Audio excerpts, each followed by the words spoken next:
सोचिए अगर कल सुबह खबर आए कि पाकिस्तान का सबसे बड़ा प्रोविंस, बल्कि कहे कि हमारे पास पाकिस्तान की सबसे ज्यादा जमीन है, सोना, तांबा, गैस और दुनिया का सबसे कीमती मिनरल्स भी हमारे पास है, तो क्या पाकिस्तान टूट जाएगा? क्या बलूचिस्तान वाकई आजाद हो गया है, या फिर सोशल मीडिया पर वायरल हो रही खबरों में सच से ज्यादा हाइप है? आज की इस वीडियो में फैक्ट्स के साथ समझेंगे कि बलूचिस्तान का पूरा मामला क्या है, और अगर कभी ये सच में अलग हुआ तो पाकिस्तान, चाइना और इंडिया पर इसका क्या असर पड़ेगा। सबसे पहले समझते हैं कि बलूचिस्तान पाकिस्तान का सबसे बड़ा एरिया के हिसाब से सबसे बड़ा प्रोविंस है। ये पाकिस्तान की लगभग 44% जमीन कवर करता है, लेकिन पॉपुलेशन बहुत ही कम है। यहाँ गैस के बड़े रिजर्व्स हैं, कॉपर, गोल्ड, कोल, रेयर मिनरल्स सबसे इम्पोर्टेंट हैं। ग्वादर पोर्ट, ये वही पोर्ट है जिसमें चाइना ने सबसे बड़ी इन्वेस्टमेंट्स कर रखी है। इसी वजह से बलूचिस्तान सिर्फ पाकिस्तान के लिए ही नहीं, चाइना के लिए भी स्ट्रेटेजिक लोकेशन बन चुका है। अब सवाल आता है कि आजादी की डिमांड आई कहां से? दरअसल कई सालों से बलोच नेशनलिस्ट ग्रुप्स का कहना है कि उनके रिसोर्सेज का फायदा लोकल लोगों को नहीं मिल पा रहा है। उनका आरोप है कि डेवलपमेंट और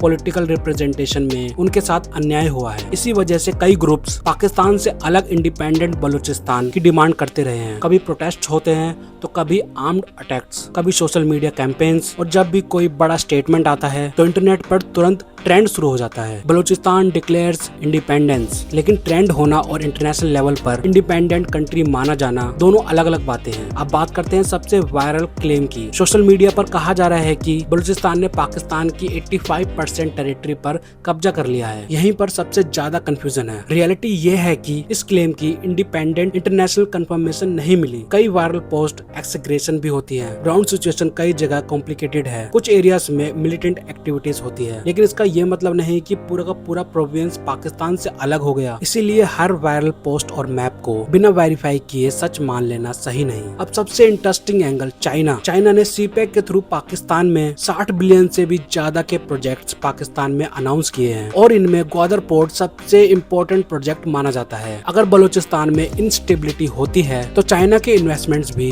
रिस्क में आ सकते हैं। इसी वजह से बीजिंग भी इस प्रोविंस पर नजर बनाए रखे है, क्योंकि इकोनॉमिक कॉरिडोर तब काम करेगा जब एरिया स्टेबल हो। अब सवाल, इंडिया का इससे क्या लेना देना? ऑफिशियली इंडिया ने बलूचिस्तान की इंडिपेंडेंस को सपोर्ट नहीं किया है, लेकिन स्ट्रेटेजिक एक्सपर्ट्स मानते हैं कि पाकिस्तान के वेस्टर्न बॉर्डर पर इंस्टेबिलिटी होने से उसकी सिक्योरिटी प्लानिंग पर प्रेशर बढ़ सकता है। साथ ही अगर रीजन में इंस्टेबिलिटी होती है तो चाइना के प्रोडक्ट्स पर भी इनडायरेक्टली इफेक्ट्स पड़ सकता है। लेकिन ये सिर्फ स्ट्रेटेजिक एनालिसिस है। इसका मतलब ये नहीं कि सिचुएशन का रिजल्ट पहले से ही तय है। तो आखिर सच क्या है? सच ये है कि बलूचिस्तान में आजादी की डिमांड कई सालों से मौजूद है, लेकिन किसी ग्रुप के डिक्लेरेशन से कोई नया देश नहीं बन जाता। इसके लिए टेरिटरी पर इफेक्टिव कंट्रोल, फंक्शनिंग गवर्नमेंट और इंटरनेशनल रिकॉग्निशन जैसे कई फैक्टर्स शामिल हैं। इसलिए सोशल मीडिया पर चल रहे हर क्लेम को बिना वेरीफाई किए सच मान लेना सही नहीं है। आने वाले समय में रीजन साउथ एशिया की पॉलिटिक्स का एक बहुत इंपॉर्टेंट सेंटर बना रह सकता है, और इसी के लिए दुनिया की नजर बलूचिस्तान पर